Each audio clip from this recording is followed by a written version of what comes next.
They told the human captain to wait outside. He didn't argue. He just stood there, silent. Then the station lights flickered. The walls began to tremble.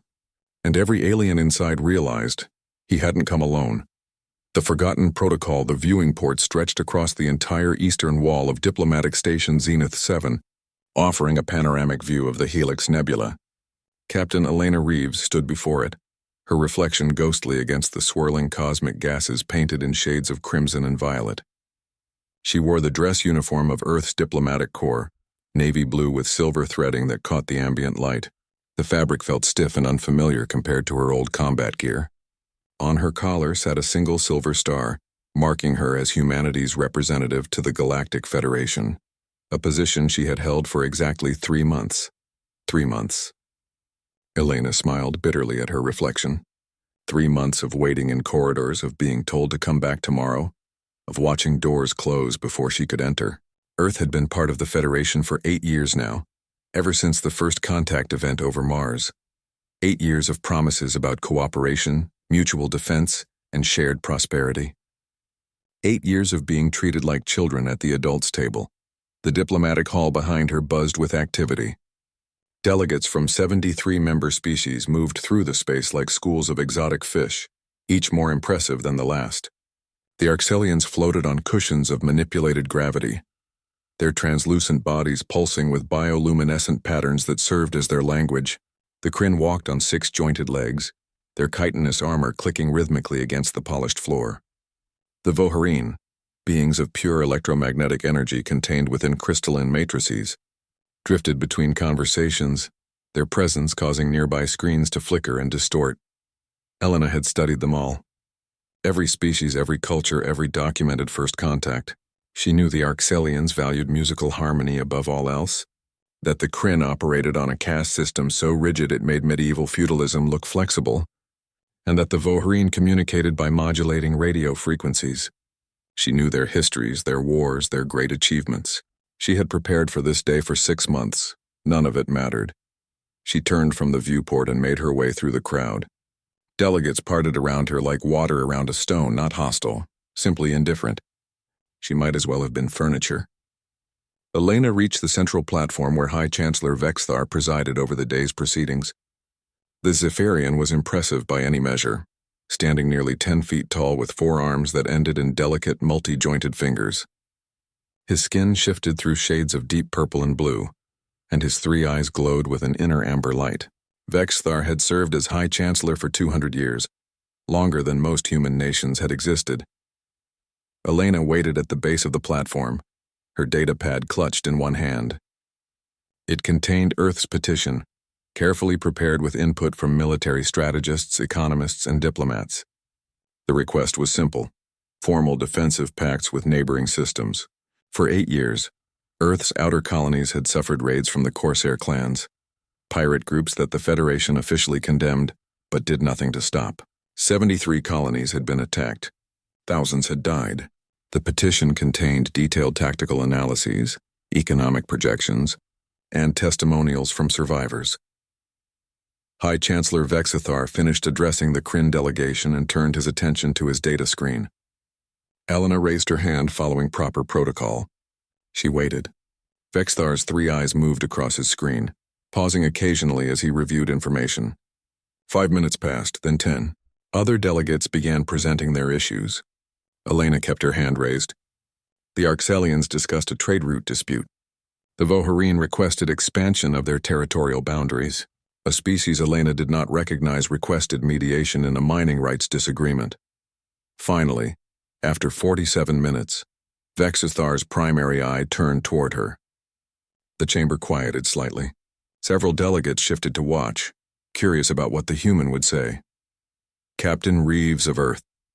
Vexthar's voice resonated with harmonics that went beyond normal sound, carried through the translation devices everyone wore. You wish to address the council? Yes, High Chancellor. Elena kept her voice steady and professional. Earth formally petitions the Federation for defensive assistance. Our outer colonies continue to suffer attacks from Corsair clans operating in... Your petition has been reviewed, Vexthar interrupted, waving one of his 4 hands dismissively. And denied.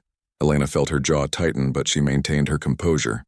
High Chancellor, with respect, the petition contains new information that wasn't available during the preliminary review. If you would examine sections 3 through 7, you'll see that the attacks have escalated significantly. Last month alone, Captain Reeves. Vexthar's tone carried the weight of immense patience worn thin. Earth joined the Galactic Federation 8 years ago. In galactic terms, 8 years is less than a heartbeat. You are, to use your own phrase, the new children on the block. The Federation operates on principles refined over millennia. We do not alter our defensive protocols every time a member species encounters difficulty. Around the chamber, Elena saw knowing looks exchanged between other delegates. The Kryn made soft clicking sounds that their translators interpreted as amusement, and Arxelian's bioluminescent patterns pulsed in what Elena had learned was their equivalent of a dismissive laugh. High Chancellor, these are not difficulties.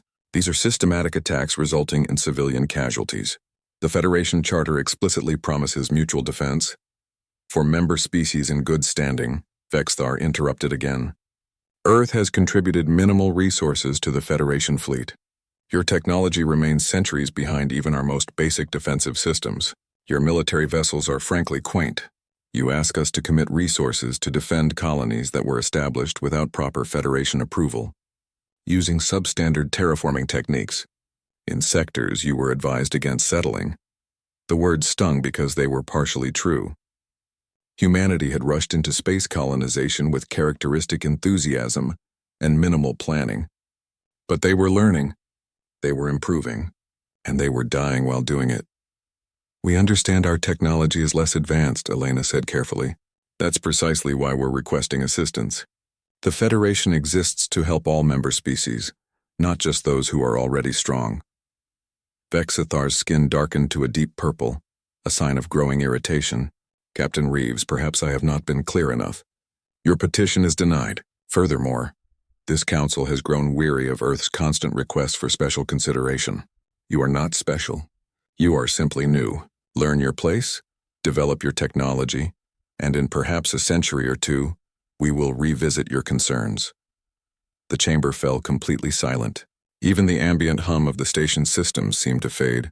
Elena stood frozen, the datapad in her hand suddenly feeling like it weighed 1,000 pounds. Around her she felt the stares of 73 species, all witnessing her humiliation. Furthermore, Vexthar continued, and Elena detected something cruel in his tone now. As you have wasted this council's time with matters already addressed, you are hereby barred from the next 3 general assemblies. Consider it an opportunity to reflect on proper diplomatic protocol. Heat flooded Elena's face. Every instinct screamed at her to respond, to defend Earth, to make them understand that real people were dying while they played their political games. But she was a soldier first, and soldiers knew when to advance and when to retreat. She gave a stiff nod, turned on her heel, and walked toward the exit. The crowd parted for her again, but this time it felt different. Like they were avoiding contamination. She had made it halfway to the door when the lights went out. For exactly 3 seconds, Diplomatic Station Zenith 7 was plunged into absolute darkness. Then emergency lighting engaged, bathing everything in harsh red. In that crimson glow, Elena saw something she had never witnessed before. Fear on alien faces. The Arxelians dropped to the floor as their gravity cushions failed. The Kryn scattered in panic. Their clicking transformed into harsh alarm calls. Even the Voharine, beings of pure energy, seemed to dim and contract. A voice echoed through the station's communication system, cold and mechanical. Station integrity compromised. Unknown hostile vessels detected. Classification: Nullifier Battle Group. All personnel report to evacuation stations immediately. This is not a drill. The chamber erupted into chaos. Delegates rushed toward exits, pushing and shoving with no regard for the diplomatic protocols they had been so careful to maintain moments before. Elena stood still, her military training taking over. She pulled up the tactical display on her datapad, overriding the civilian restrictions with her military access codes. What she saw made her blood run cold. 16 ships surrounded the station, each one massive and angular, like black knives pointed at the heart of the Federation. She recognized the configuration from history files, from classified briefings about ancient threats the Federation claimed were extinct. The nullifiers had been gone for 3,000 years. destroyed in a war so devastating it left entire star systems uninhabitable. Their technology had been outlawed, their tactics studied only as warnings of what should never be repeated. And now they were here, and every sensor reading showed their weapons charging. Around Elena, the panic intensified. A Kryn delegate was trampled in the rush, its chitinous armor cracking under the weight of the crowd. An Arxelian's translation device shattered, leaving it screaming in musical tones no one could understand. High Chancellor Vexthar, all 10 feet and 4 arms of him, pushed past delegates half his size in his rush to reach the command center. Elena looked at her datapad again. The nullifier ships were moving in a pattern she recognized, one that made her stomach twist. It was an encirclement maneuver, designed to prevent escape while methodically destroying defensive positions. She had seen it before in human history. In ancient battles on Earth, it was effective, brutal, and it worked best against opponents who relied on superior technology instead of tactical flexibility. The station shook as the first weapon's impact hit the shields. Red warning indicators flashed across every screen. A computerized voice announced shield degradation at 30% from a single hit. Around the chamber, the screaming intensified. Elena made a decision. While every other delegate ran toward the evacuation zones, she turned and ran deeper into the station, toward the command center. Behind her, she heard High Chancellor Vexthar's booming voice calling for order, but the panic had already won. The Galactic Federation, with all its millennia of experience and advanced technology, was falling apart. And Elena Reeves, representative of humanity, the species too primitive to deserve respect, was running toward the problem instead of away from it. The command center's doors were sealed when she arrived, requiring override codes she should not have had. She input them anyway, grateful that her predecessor had been paranoid enough to acquire emergency access. The doors opened with a pneumatic hiss.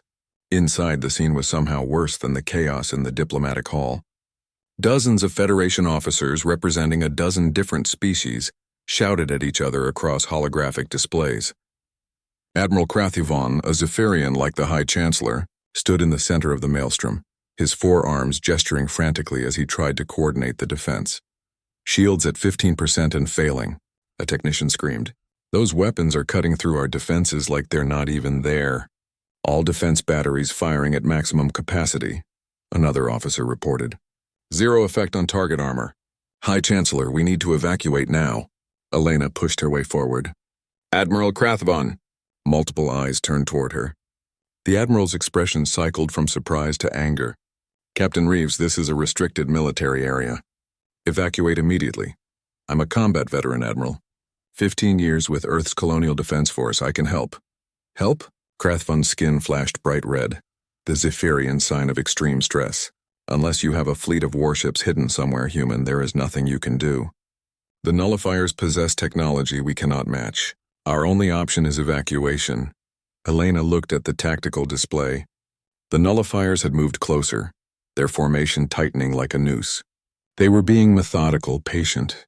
They could destroy the station at any time, but they were savoring it, taking their time. It was psychological warfare, designed to maximize fear and chaos. And suddenly, Elena understood something that made her smile. "Admiral," she said quietly, her voice cutting through the chaos. "They're overconfident." The command center fell silent. Every being turned to stare at the human who had just smiled while facing extinction. "What did you say?" Krathvon asked slowly. Elena pointed at the display. "Their formation? It's perfect. Too perfect. They're using a classic encirclement pattern. Because they've never faced an opponent who could exploit its weakness. They think their technology makes them invincible." "It does," Krathvon said flatly. "Their shields are impenetrable. Their weapons overwhelm our defenses. We have nothing that can hurt them." "You have me," Elena said, "and I know how to beat them." For a long moment no one spoke. Then Krathvon made a sound that the translator struggled to interpret, something between a laugh and a sob. "Explain, Captain, quickly." Elena's fingers flew across her datapad, pulling up information, tactical analyses, and historical records. Humanity spent most of its history fighting itself. We got very, very good at asymmetric warfare, at finding creative solutions when outmatched. We specialized in turning enemy strengths into weaknesses. She looked up at Krathvon. "Give me access to your systems, Admiral." Let me show you what humans do when we're cornered. The Admiral's three eyes studied her for a long moment. Around them, the station shook again as another weapon's impact struck home. The lights flickered. Time was running out. If you're wrong, Krathavan said slowly, we all die. Elena met his gaze without flinching. We're all going to die anyway if we keep doing what we're doing. At least this way we die trying something new. Krathavan's skin flashed through a dozen colors in rapid succession, a sign of intense internal debate. Then he nodded just once. Do it. Command authorization. Krathavan Alpha 7. Grant Captain Elena Reeves full access to tactical systems. The holographic displays lit up around Elena, responding to her commands. She could feel every eye in the command center on her, could sense the doubt, the fear, the desperate hope that maybe, just maybe, the primitive human had an answer. She did. It was insane, borderline suicidal, and it relied entirely on the nullifiers underestimating their opponent. In other words, it was perfectly human. Here's what we're going to do, Elena said, and her voice carried the absolute confidence of someone who had survived 15 years of impossible battles. We're going to teach these ancient killers something new. We're going to show them what happens when you dismiss humanity. The station shook again, harder this time. On the displays, the nullifier weapons charged for another volley. And Captain Elena Reeves, representative of Earth, began to work.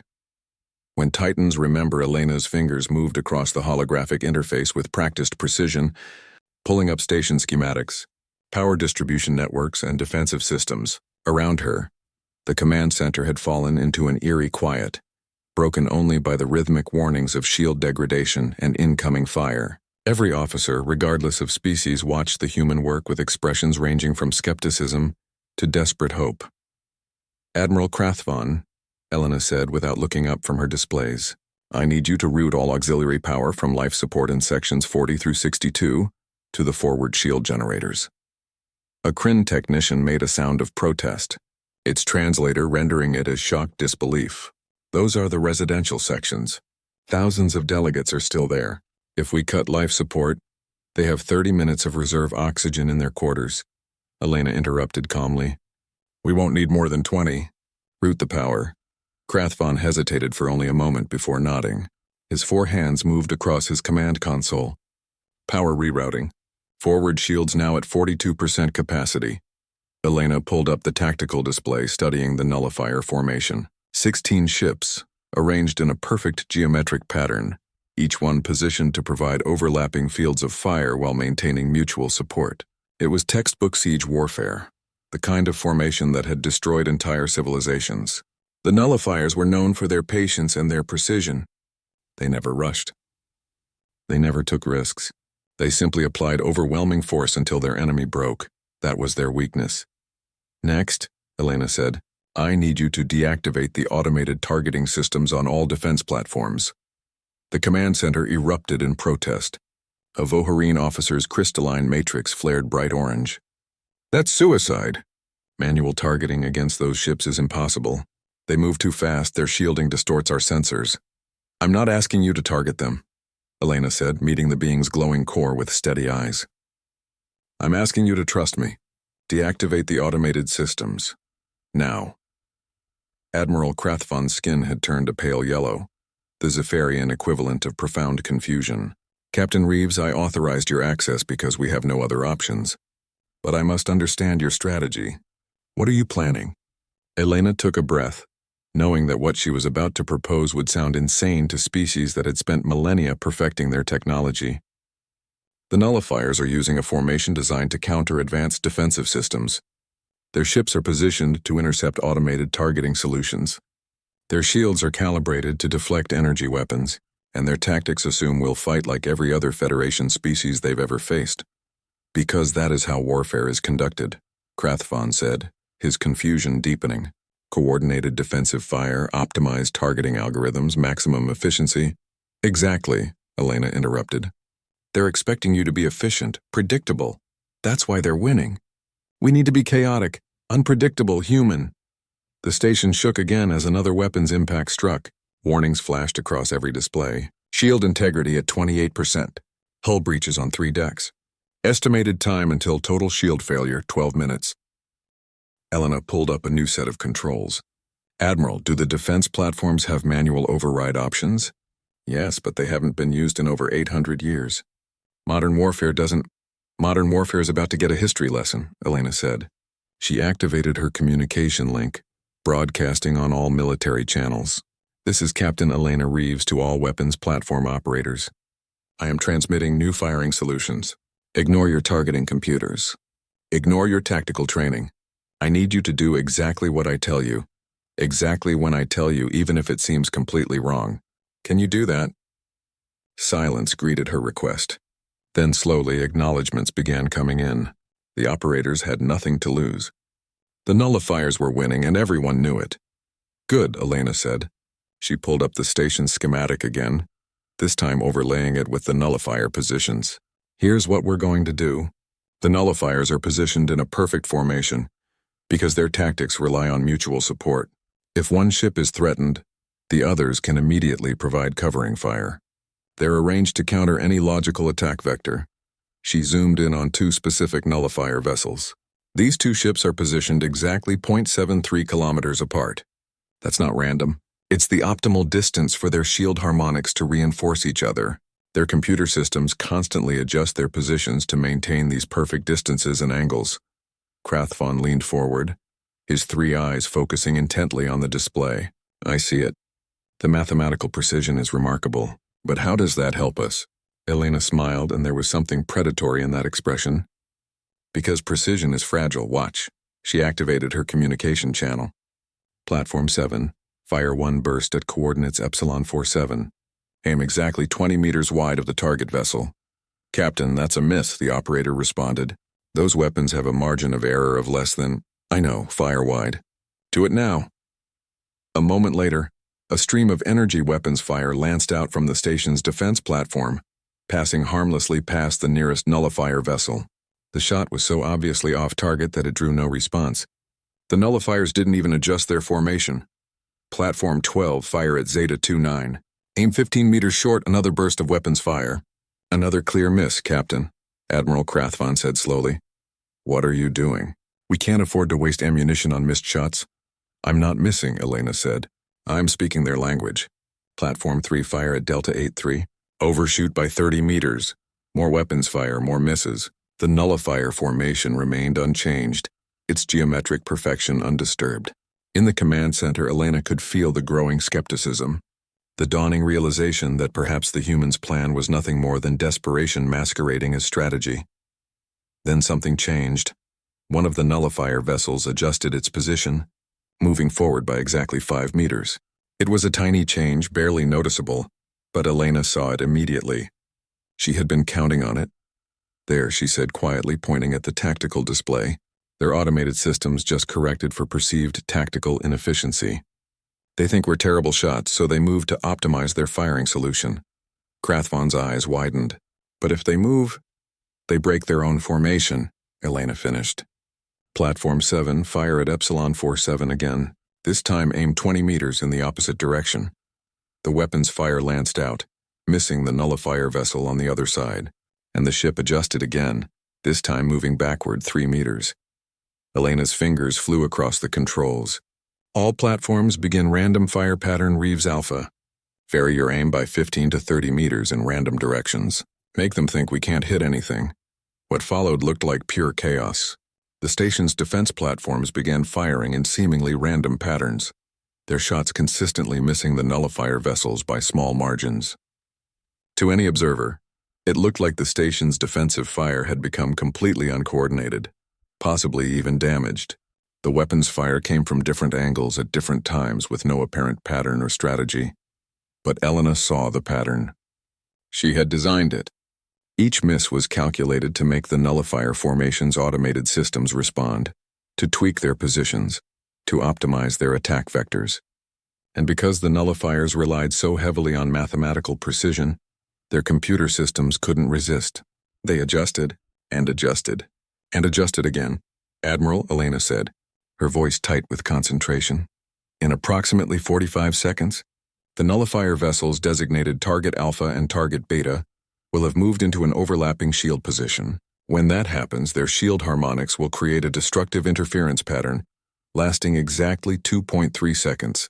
I need Platform 4 to fire everything it has at those coordinates during that window. Krathavon stared at the tactical display, his 3 eyes wide with disbelief. That's impossible. You can't predict their movements with that precision based on random fire. It's not random, Elena said. It's human. Platform 4, prepare to fire on my mark. The seconds ticked by. On the tactical display, the 2 nullifier vessels continued making tiny adjustments, their computer systems trying to optimize against an enemy that seemed to be firing randomly.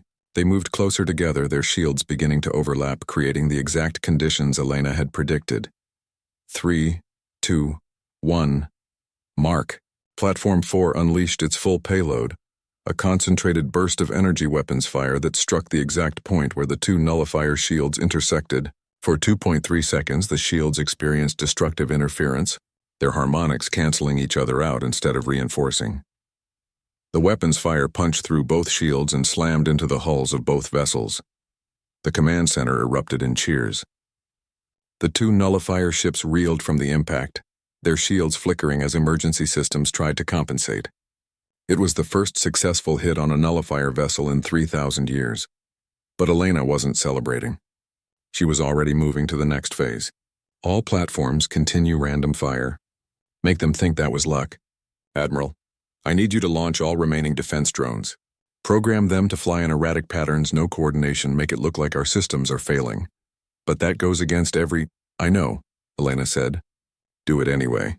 The defense drones launched, moving in patterns that would make any military tactician weep. They flew in random directions, occasionally fired their weapons at nothing, and generally gave every indication that the station's defensive systems were falling apart. The nullifiers, seeing their opponents descending into chaos, moved to exploit the perceived weakness. Their formation shifted, becoming more aggressive, pressing their advantage, exactly as Elena had hoped. They're taking the bait, she said quietly, watching the tactical display. Their formation is losing cohesion. They're thinking about victory instead of precision. The next 15 minutes were a masterclass in asymmetric warfare. Elena used every trick in the human playbook, every strategy that relied on psychology instead of technology. She made the nullifiers think they were winning, right up until the moment when 3 of their vessels moved into positions that made their shield harmonics vulnerable. She used the station's own damaged sections as decoys, making the nullifiers think they had created breaches when really they were just shooting empty storage bays. She even had Platform 15 fire at Platform 22, making it look like the station's systems were so degraded they were shooting at themselves. The nullifiers, relying on their ancient tactical algorithms, saw an enemy in complete disarray. They pressed their attack, becoming more aggressive, more confident. And with each aggressive move, they abandoned a little more of their geometric precision. Admiral Krathavon stood beside Elena, watching in amazement as the humans systematically dismantled a formation that had destroyed civilizations. I don't understand, he said quietly. How did you know they would respond this way? Elena kept her eyes on the tactical display. Because they're old, Admiral. They've been fighting the same way for thousands of years, perfecting their tactics against enemies who fought with logic and efficiency. They forgot how to fight against chaos, against creativity, against opponents who don't fight fair. She pulled up a new firing solution. Humanity spent most of its history being the weaker force. We fought against enemies with better weapons, better training, better resources. We learned to be unpredictable. We learned that sometimes the best strategy is to make your opponent think you don't have one. On the tactical display, 4 nullifier vessels had moved into a cluster formation, trying to provide mutual support for their damaged ships. It was a logical response. It was also exactly what Elena had been working toward for the past 20 minutes. Now, she said, her voice cutting through the command center. All platforms, all drones, everything we have. Focus fire on coordinates November 7-2. Overwhelm their shields before they can react. The station's entire defensive arsenal opened fire simultaneously. It wasn't random now. It was coordinated, precise, and devastating. The concentrated weapons fire slammed into the clustered nullifier vessels before their automated systems could react. Shields collapsed. Hulls buckled. One of the ancient warships exploded in a brilliant flash that lit up the Helix Nebula. The remaining nullifier vessels reacted with surprising speed, their formation dispersing as they recognized the threat. But Elena had already anticipated their response. She had spent the past 25 minutes teaching their computer systems to expect chaos. Now, when they needed their geometric precision most, their automated systems kept trying to compensate for random fire that was no longer random. Platform 7, 8, and 9 focus on target Delta. Don't give them time to recalibrate. More weapons fire. Another nullifier vessel's shields collapsed. The ancient warships, so confident just half an hour ago, were now on the defensive. They had expected to fight an advanced civilization. Instead, they were fighting something they hadn't encountered in millennia. An enemy willing to use primitive tactics precisely because they were primitive. "They're retreating," a technician announced, shock evident in the translated voice. Elena watched the tactical display. The remaining nullifier vessels were indeed falling back, their formation dissolving completely as they broke off the attack. They had entered the battle with 16 ships. 9 remained intact, 2 were heavily damaged, and 5 had been destroyed by tactics that shouldn't have worked, used by a species that shouldn't have been a threat. The command center erupted in celebration. Officers from a dozen species embraced, their previous differences forgotten in the shared relief of survival. Admiral Krathavon's skin cycled through a rainbow of colors, each one representing a different emotion too complex for translation. Elena, however, felt no elation. She had bought them time, saved the station, but this wasn't over. The nullifiers would be back, and next time they would adapt. That was the problem with teaching your enemy lessons. They learned. Captain Reeves. Elena turned to find High Chancellor Vexthar standing behind her. The towering Zephyrian looked diminished somehow, his proud bearing replaced with something that might have been shame. His 3 eyes met hers, and for a long moment he said nothing. "I owe you an apology," he finally said, his voice lacking its usual booming authority. "I dismissed your species as primitive, as unworthy, as children who did not understand the complexities of galactic civilization." He gestured at the tactical display, at the retreating nullifier vessels. "You just defeated an enemy that destroyed 3 civilizations at the height of their technological achievement. You did it with tactics we considered obsolete, using strategies we had forgotten even existed." Elena kept her expression neutral. "With respect, High Chancellor, I don't need your apology. But my people need your help. Nothing about that has changed." Vexthar's skin darkened with what Elena had learned was embarrassment. "No, nothing has changed. Except everything." He turned to face the command center, raising all 4 of his arms. "By my authority as High Chancellor of the Galactic Federation, I hereby grant Earth full member status with all rights and privileges. Furthermore, I formally request that Captain Elena Reeves be appointed as the Federation's Chief of Tactical Operations." The command center fell silent. Elena stared at the High Chancellor, processing what she had just heard. Full member status. Not provisional, not limited, but full rights. And a position that would give Earth a voice in military decisions across the entire Federation. Elena began, then stopped. She had imagined this moment 1,000 times, had prepared speeches about human potential and earned respect. But now that it was here, she found she had nothing to say. Or rather, she had too much to say. "High Chancellor," she said slowly, "Earth accepts your offer of full membership. As for the position, I need to think about it." Vexthar's eyes widened in surprise. "You need to think about it?" "Yes." Elena turned back to the viewport where the Helix Nebula painted the darkness with cosmic fire. "I'm a soldier, High Chancellor. I've spent my life protecting people. If I take that position, I'll be spending my time in meetings and strategy sessions while other people do the fighting. I need to consider if that's where I can do the most good." For a moment, Vexthar simply stared at her. Then he made a sound that the translator interpreted as laughter. "You just saved this station and everyone on it. You defeated an enemy that has terrified the galaxy for thousands of years. You earned Earth a place at the table that would have taken centuries to achieve through normal channels.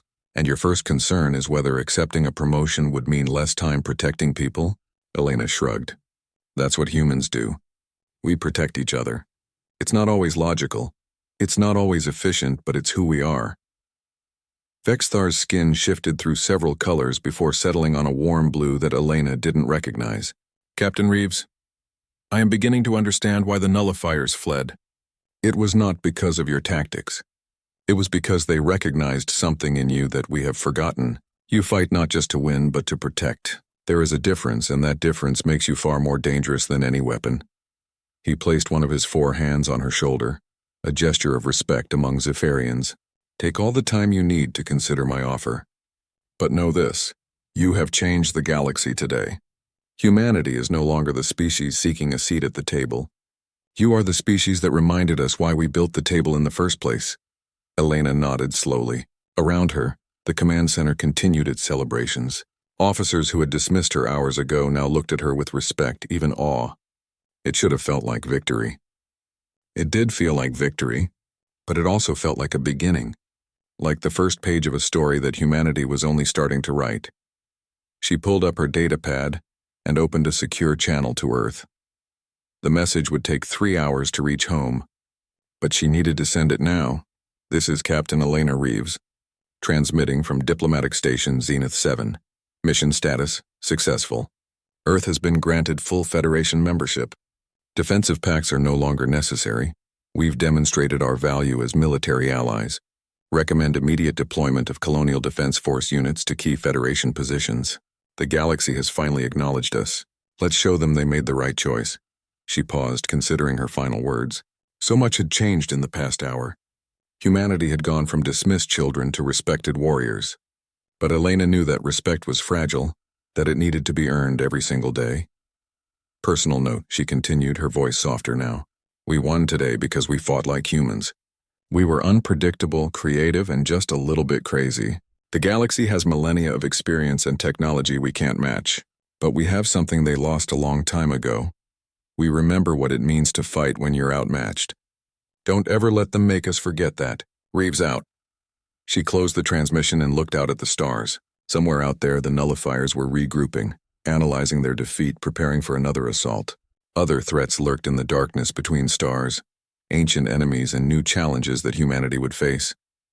But for the first time since first contact, Elena felt truly hopeful. Humanity had a place in the galaxy now. Not because they begged for it, not because they were given it, but because they earned it. They had shown the galaxy what humans did when cornered, when dismissed, when told they didn't belong. They fought back. They adapted. They won. And they were just getting started. Behind her, Admiral Krathvon approached quietly. Captain, the Federation Council has requested a full tactical briefing on your strategy. They want to incorporate human combat doctrine into the standard curriculum at all military academies. Elena smiled. Tell them I'll be happy to provide the briefing. But Admiral? Yes, Captain? Make sure they understand something. What we did today worked because the nullifiers underestimated us, because they thought primitive tactics meant primitive thinking. The moment we start relying on these strategies as standard doctrine, we lose what made them effective. We lose our unpredictability. Krathvon's 3 eyes studied her carefully.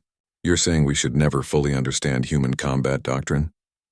I'm saying that the moment you think you understand it, we'll have already moved on to something new. Elena's smile widened. That's what makes us dangerous, Admiral. We don't just adapt to our enemies. We adapt to ourselves. We're always changing, always learning, always finding new ways to do impossible things. She turned back to the viewport, watching as repair crews began working on the station's damaged sections. In a few hours, the diplomatic conference would resume. Delegates would return to their careful protocols and centuries-old traditions. But nothing would be quite the same. Humanity had changed the galaxy's understanding of what was possible, and somewhere in the vastness of space, other species were receiving reports of what happened here, reports of how humanity defeated the nullifiers, reports that would spread across the galaxy, carried by ships and signals and stories, until every civilization knew one simple truth. Humanity might be young, might be primitive, might lack the technology of elder races, but they won anyway, and that changed everything. The end.